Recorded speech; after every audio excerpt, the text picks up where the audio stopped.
Welcome to the Stories Create Moments podcast, the podcast where we talk about how stories and books can help children connect with themselves, their peers, their communities, and the world.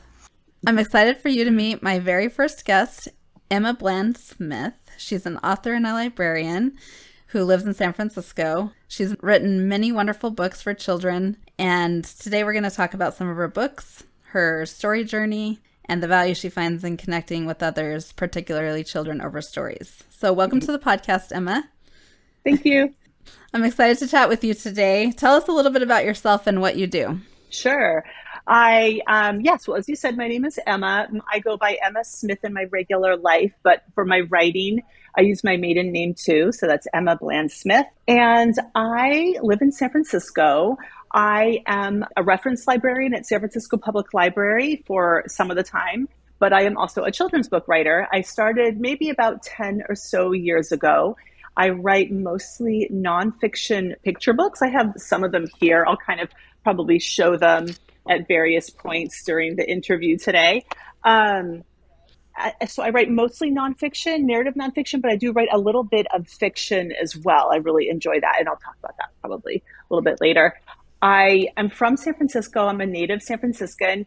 And actually, a little fun fact is that I married one of my classmates from preschool. So my husband and I have known each other forever since we were 3 years old, which is fun. We have two kids. Our daughter is a junior in high school, and our son is going into junior year of college. We have a dog. We love our dog, and we have a cat. And yeah, I'm happy to be here and talk to you today and talk to you about, looking forward to talking about writing, about a little bit about research, and then, as you said, about connecting with kids over stories. Yes, that sounds great. What kind of dog do you have? We have a dog too. We have a golden retriever, and she is 7. And her name is Piper, and she's great. I always say getting her was probably the best thing. I didn't know it, but it was the best thing we ever did for our family. It's just been so great for all of us to kind of, bond over having a dog. What about you? What kind do you have? He was a rescue, so we don't know exactly what kind he is, but he is a terrier mix of some sort, and he's 7.5, so similar age. Mm-hmm. And I feel the same way, that he has been the best thing for our family. Mm-hmm. And so dogs are just really, really, really great. Yep. And I also have some of your books that I was going to show today too. So some of the ones that I've bought and love. So I know as a mom, a librarian and author, you find value in connecting with others, and maybe even particularly children, with stories and books. What was one of the first moments where you realized your books were connecting with children? Yes, it's a good question. I've been thinking about it a bit, and looking back now over the past decade that I've been writing, when I started writing, it took me a while to break in and get my first book published. In the beginning, I realized I was really just writing more for me. I wasn't yet out there connecting with kids, and I was trying to write the best stories that I could, but it really in kind of a vacuum. And it wasn't until my first book was published. So my first book was this one. It's kind of a mouthful, Journey, based on the true story of OR7, the most famous wolf in the West. That was my first book. And after that book came out, I started getting feedback. And this was so new and different. So for instance, my husband had gifted some copies of the book to his colleagues at work who had little kids, just to be nice, just for fun. And I remember a couple months after, one of his colleagues said that his little boy made him read the book multiple times every single night. They had read it hundreds of times, to the point where the dad had to hide the book because he just couldn't read it anymore. I heard from someone else who said that their son he felt like the book had changed his life and he was going to become a wildlife biologist. A story that I love about this book, Claude, the true story of a white alligator, is that a mom reached out to me on the internet and just to tell me that how much her son had loved that book and how it had changed his life, and he brought it to school with him every day. I ended up sending her a box for her son that had bookmarks for his whole class and a little Claude snow globe. And she took a video of him opening it and sent that back to me. And seeing his reaction and hearing all these stories, I really think that was the first time, that was when I started to realize that I was not writing for me. I was writing for the kids who were going to be reading the books. and that it was a challenge, but also a responsibility, because kids are reading these. And if you can write your story in a really engaging, compelling way, you have this opportunity to get across a message. So I would never want my books to be didactic in any way, but I certainly have a point of view and somewhat of a message when I'm writing them. And if I write these stories in a boring way, their kids are not going to connect with them. So I'm trying to write them in a compelling, engaging way to make them entertaining, but also to kind of get across some sort of message or something that I'm feeling. And when I hear that other kids are connecting to that, it really brings it all home and makes it, really has made me realize what a powerful tool writing and storytelling can be. So it's much more, I keep that much more in mind now when I'm writing.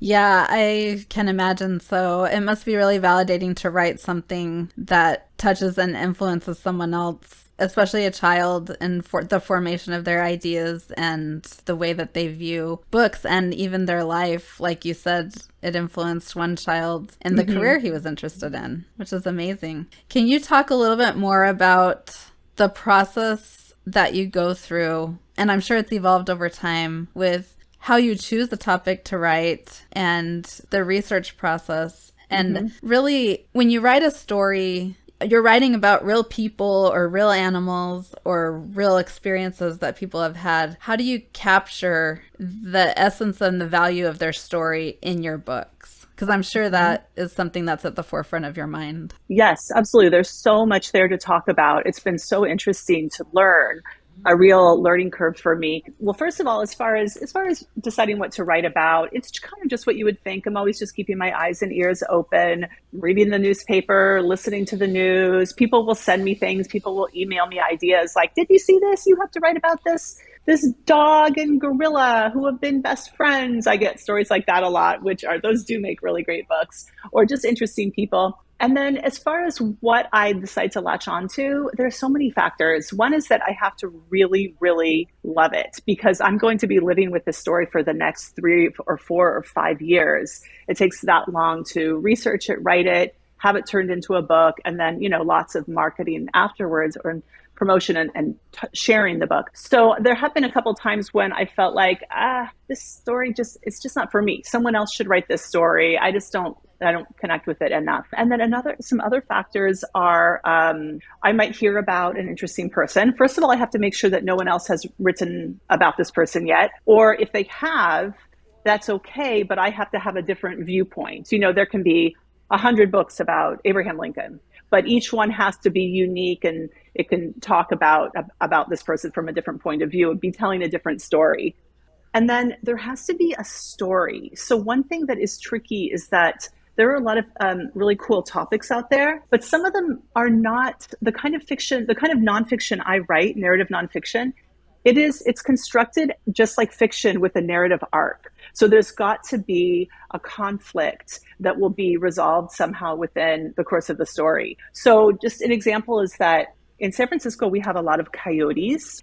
And they're just fascinating. They're everywhere. You see them when you go out on a walk, and everyone is always talking about the coyotes. And I would love to write a book about the coyotes of San Francisco, but I don't yet have a hook. There's not a hook. There's not a story. I would need to find a specific coyote and learn it. There has to be something there. So far, I have not really figured out a way to write about that. And, one solution is that to write fiction. If you write fiction, you can make your characters do whatever you want. You can write historical fiction. You can write fiction that is very close to nonfiction, where you make up a character, but you're kind of basing it on reality and nonfiction. So that is definitely something that I've thought about, like maybe I should, veer over to fiction in some cases. And then, the last thing is that I'm always just really trying to think about what will kids find interesting.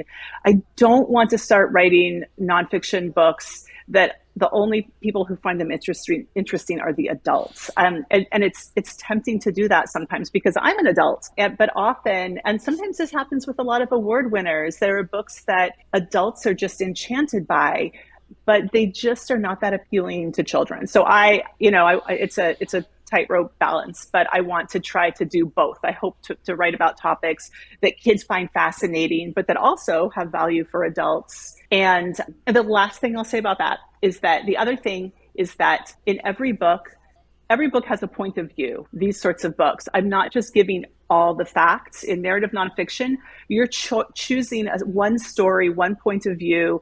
I don't like to use the word message, but we all have messages we're trying to get across. And then what that means is that there are a lot of facts that we're not including. So when I'm doing my research, I do a ton of research, and then probably most of those facts I end up leaving out of the story because they're not in service of telling the one story that I want to tell.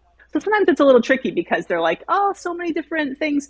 And so with nonfiction, we always say, save those other things for the back of the book, for the back info. You can put all of that extra stuff back there. Your story, it should be just the story that you want to tell. So just kind of one of the challenges. Yeah, and I know I just read How Science Saved the Eiffel Tower, which I loved, and I didn't know a lot of what you shared about the Eiffel Tower in here, the story of it. But I did read the back, and that you have the facts in the back. So, and that was fun. And one of the books that I really loved, which you already know I loved it, was The Gardener of Alcatraz. And I can imagine, like you said, when you're researching, and I've done research for books that I'm starting to write, and I know I've spent hours and hours and hours researching, and like you said, you don't include a lot of that in there, but does it contribute to what you know about that person and capturing the essence of that person in the story that you write, even if you don't include some of those? Yes, that is such a smart question and shows that how much research you've done and that you really understand it. That's absolutely true. So all of that research will contribute. So you might learn all about this character because you read about all these details, and you're not going to put those details in the book, but they help to build a picture of you for what this person was and what his personality was. And then when you're writing, that helps you make it feel more sincere. Yeah.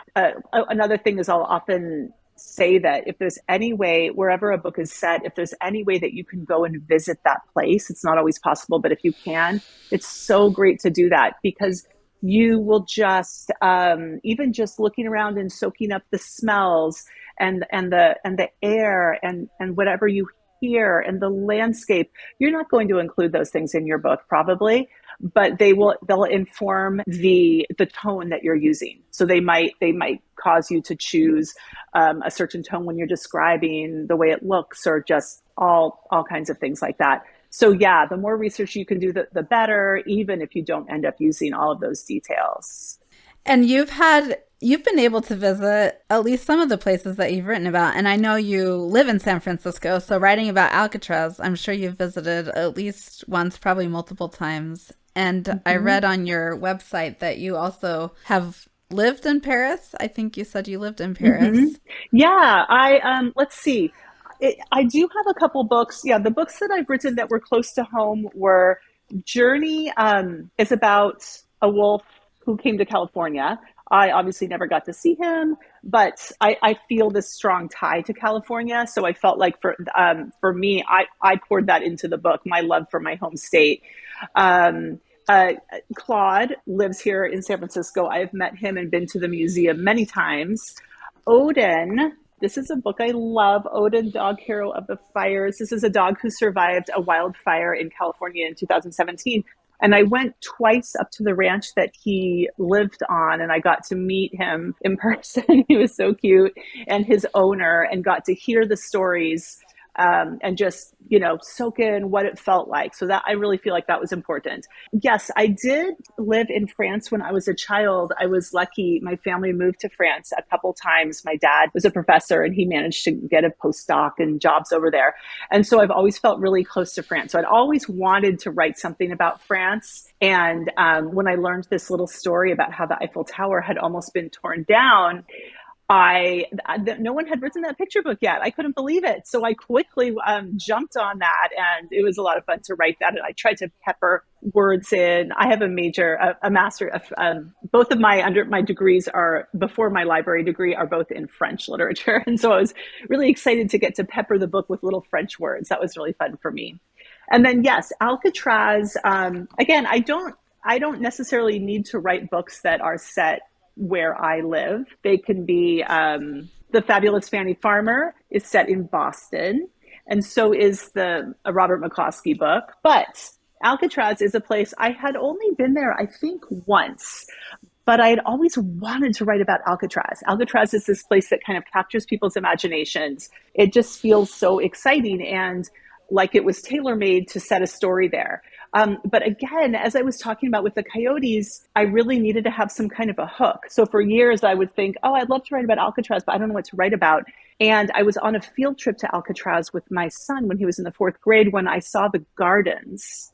And they were beautiful gardens. And I love gardening. That's one of my hobbies.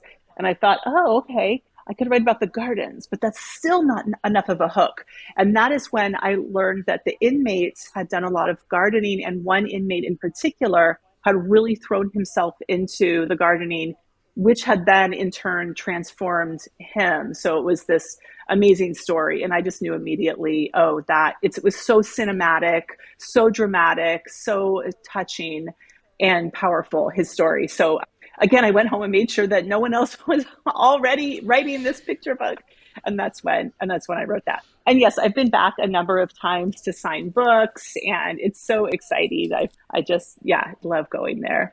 While we're talking about the Gardener of Alcatraz, this is my favorite one that I've read that you wrote. And I just really love the story. I love the transformation that this man went through. But how did you learn about him? Because I went to find more information about him after I read this book. And it was hard to find information. So I'm curious about the research process for you with that book. Yeah, I see what you're saying. There are just some sort of a couple of paragraphs about him online on the Alcatraz website.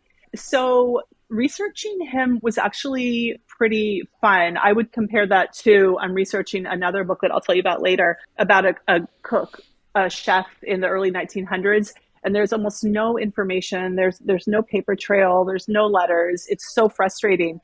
But with Elliot, what I did was I was told to go down to these archives that are in San Bruno, which is just south of San Francisco.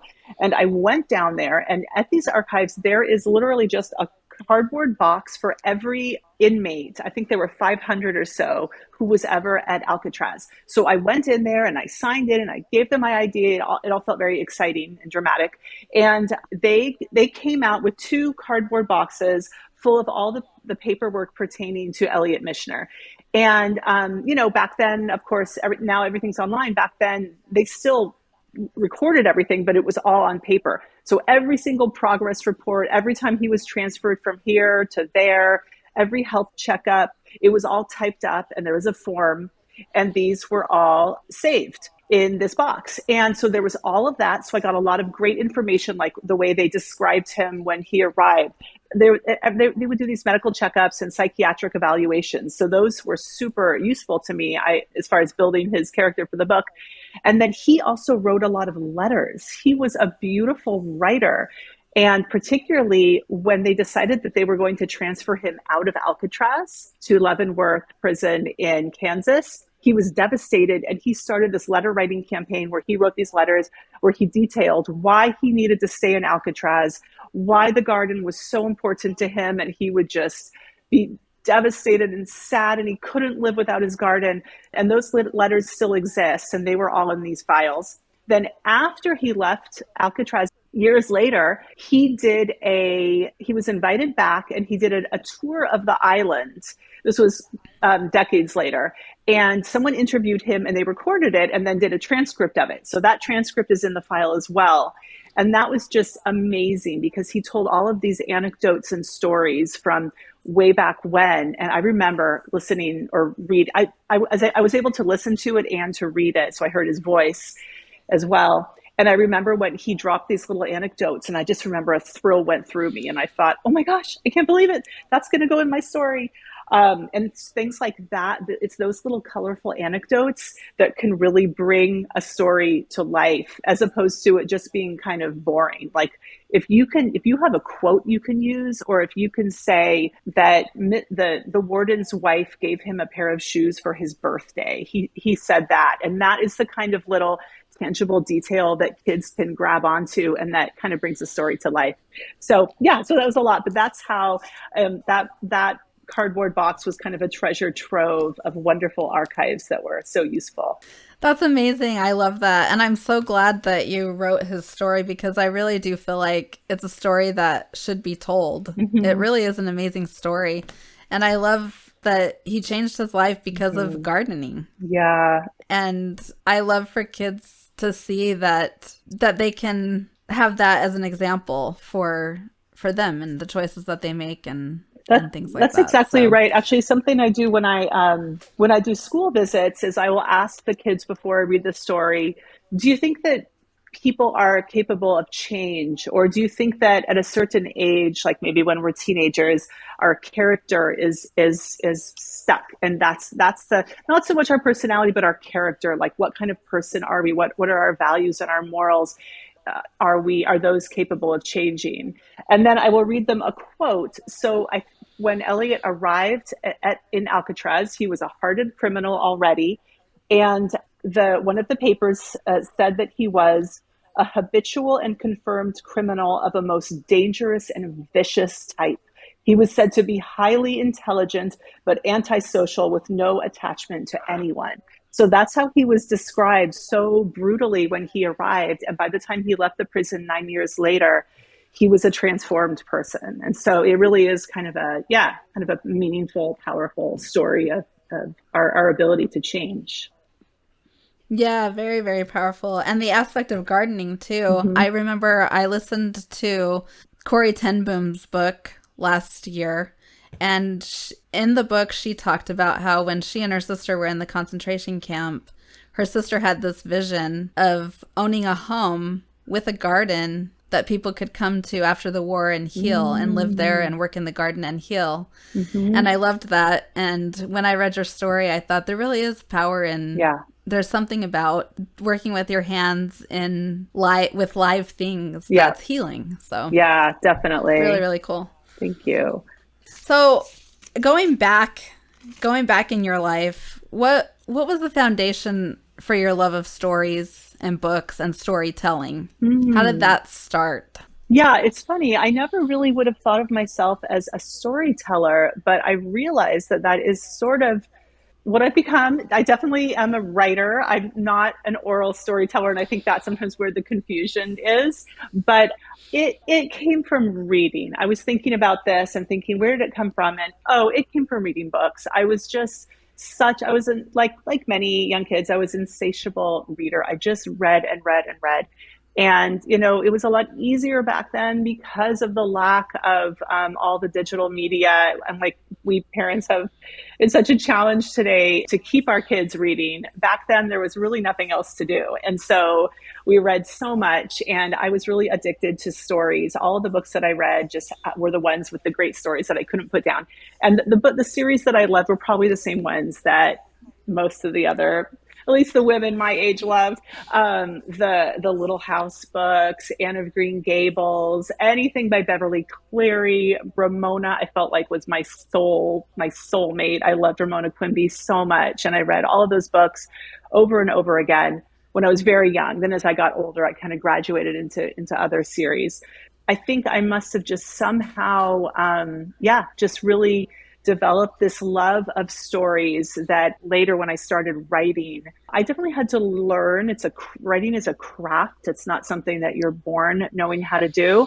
And so there's a learning curve, and I kind of teach, took classes and workshops and kind of taught myself the skill of picture book writing.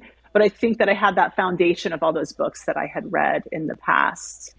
Yeah, that love of stories is the foundation for definitely for becoming a writer. You talked about how it's harder these days with kids to keep them reading. Did you Hmm. do anything with your kids, or do you encourage kids that come into the Hmm. library? What are some things that you've done to encourage reading with the kids in your life, other than write books that are Right, really right. engaging? Well, when my kids were young, and I am not alone here, I'm sure most people will say this, I just read to them all the time. I wasn't quite as much of a mom for playing games, but I was a reader. And so I would just gravitate towards that. If I didn't know what else to do, if my kids needed to calm down or need something, I read books. So I read them just constant. I read them constantly. And I read the old classics that I had grown up with that I still love, but I was also reading all the new books that came out and learning about all these great new authors. That's how we fell in love with children's books. And that's when I decided that I wanted to be a children's book author, because I was rediscovering these books with my kids. And I loved them so much. And I kind of felt like I wanted to be part of that world. So I do think that that served them to an extent. Both of my kids are today, they're actually both really good writers. And they used to be really good readers for at the longest time.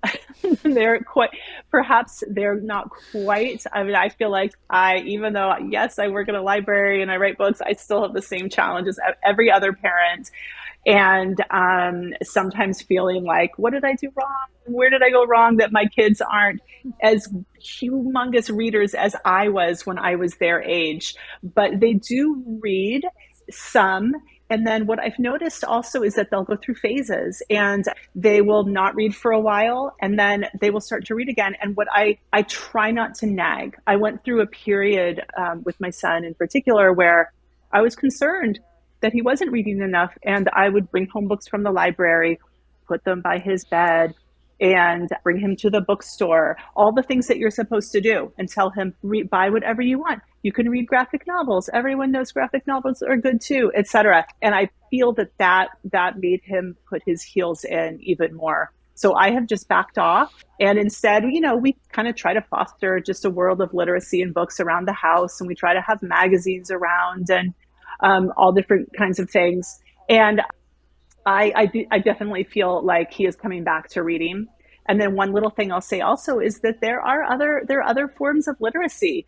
There are a lot of great movies out there. There are great television series, music. My son is really, really into music, and music is a form of poetry. And there's a lot of storytelling going on in music and in other forms of media. So I'm trying to be open-minded and realize that you can learn and become a well-rounded person in all different ways. I think that's true. You can definitely experience stories from so many different places, which is great.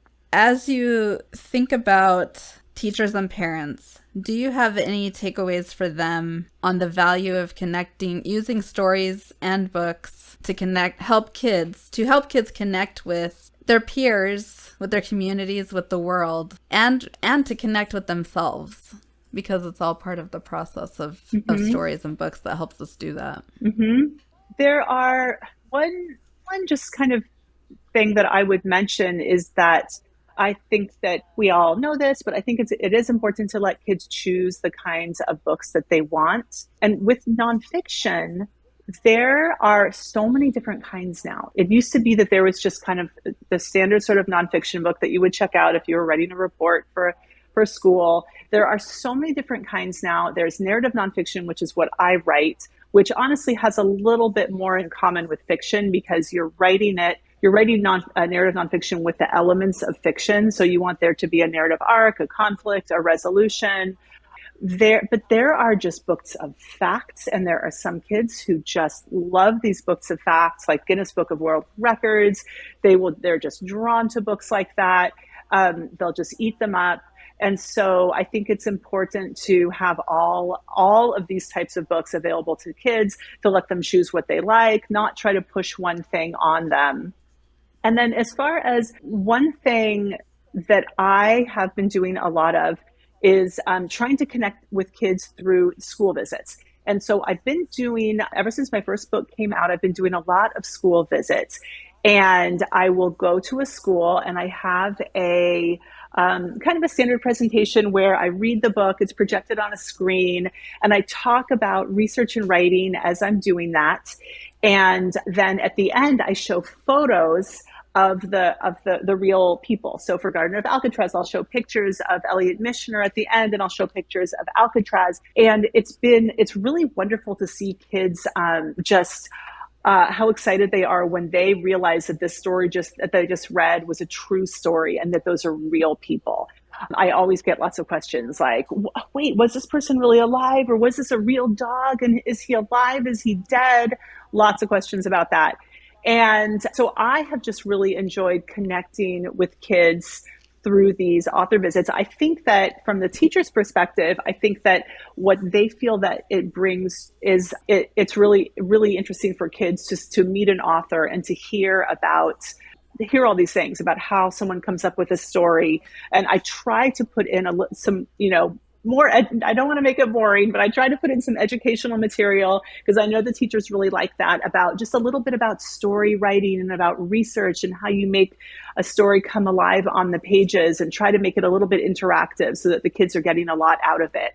So that has been very popular. Teachers really love having authors come. And then from my perspective, it's, amazing for me to actually get to connect one-on-one with kids, to watch them as I read the story. I can see which are the parts where they light up, which are the parts maybe where they get restless. And that's very useful for me. And it's just like very moving and powerful as well, to just see these little people and see how they react to storytelling. And I'll give one little anecdote. With my first book, with Journey, my son was in middle school. Now, middle schoolers are very scary people. And it's very different going to visit a middle school than it is visiting a third grade.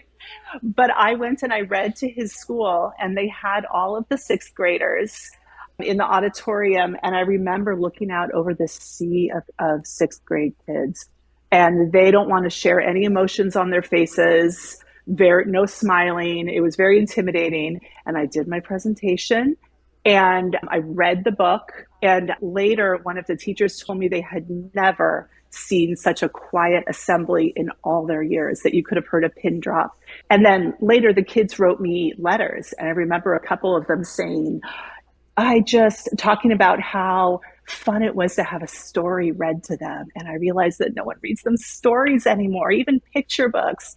So that was very powerful for me, and hopefully for them too.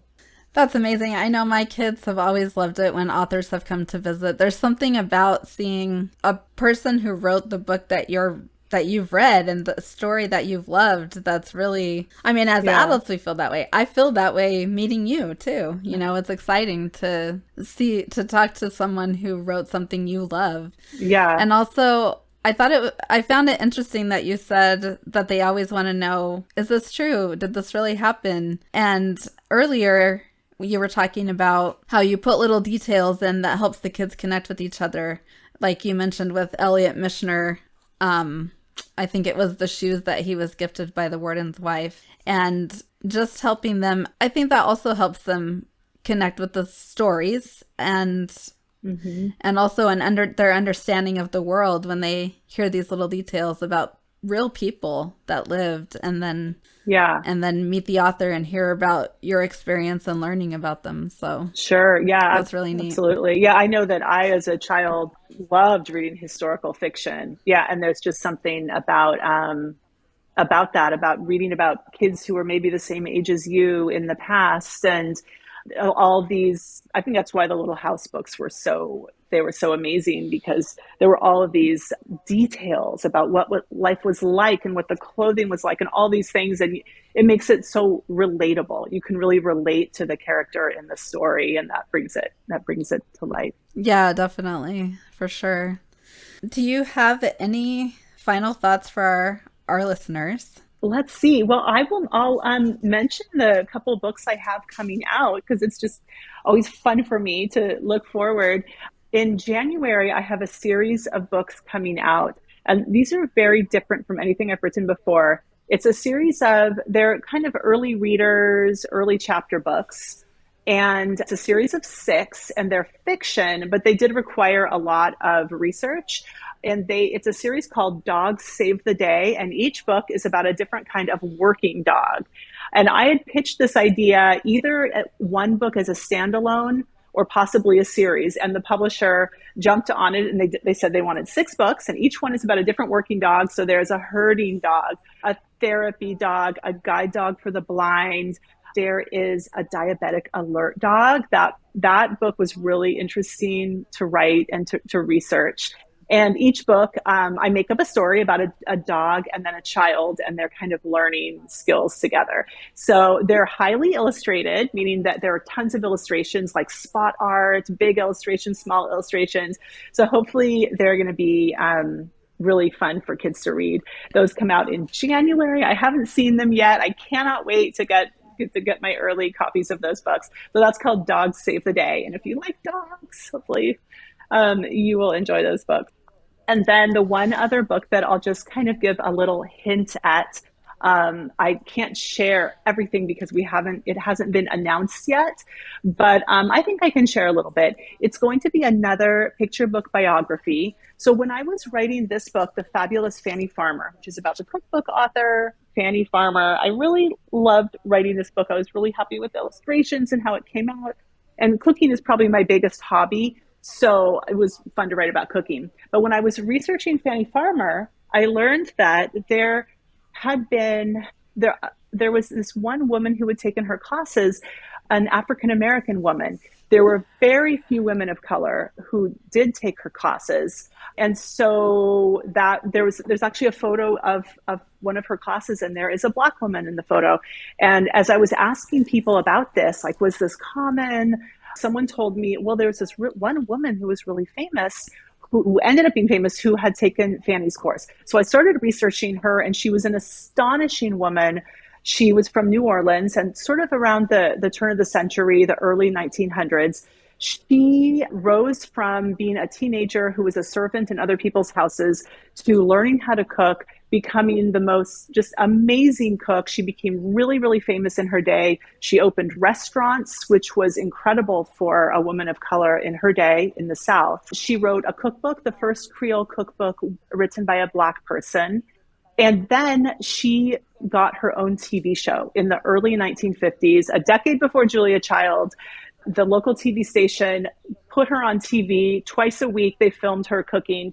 And anyway, it's just, she was such an inspiring person, and no one had written about her. She is one of these people who has been lost to history and whose story deserves to be dug up and shared. So that her story, I think I mentioned earlier, has been really hard to write because there is very little information. So it's required a lot of digging. And it's really hard to write a story without making anything up. It's so tempting to make things up, but you're not allowed to. You can't call it nonfiction if you make things up. So anyway, that book is, I don't know when it will come out. It's probably going to be a couple of years still. It still has to be illustrated, but that's been what I've been working on pretty hard the last couple of years. I'm really excited about that book. That sounds like a book, like you said, a story that needs to be told, and I'm excited for that to come out. I guess we'll have to wait a couple of years, Yeah. you said, but I'm excited for that. Thank you. I'm also excited about the dog books. I love dogs, and this is kind of a funny story, but when we got our dog, my husband and I kind of both at the same time said, should we go look for a dog at the shelter? So we went and we found him that day. He was 12 weeks old. Aww. And he was so cute. But we brought him home, and I cried for 2 weeks. And I thought, I don't know if I can do this. And I thought about giving him back. And finally, we decided to keep him. And a couple of years ago, my oldest said, Mom, you've gone from not liking any dogs to only liking this dog to loving all dogs.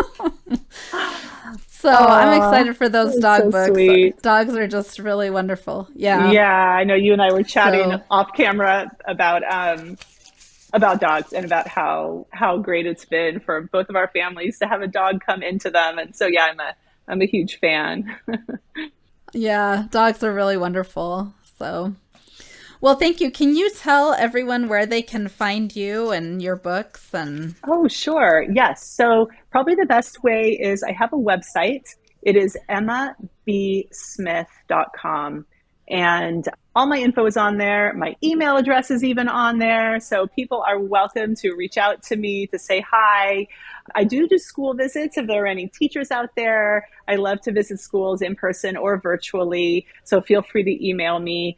And I'm also on Instagram, and I also have a Substack where I blog and I write about just my life and books and library things and anything else interesting. And that's actually been a really new, wonderful creative outlet for me. I've really been enjoying my Substack and kind of getting to express myself and put photos up there and write little mini essays.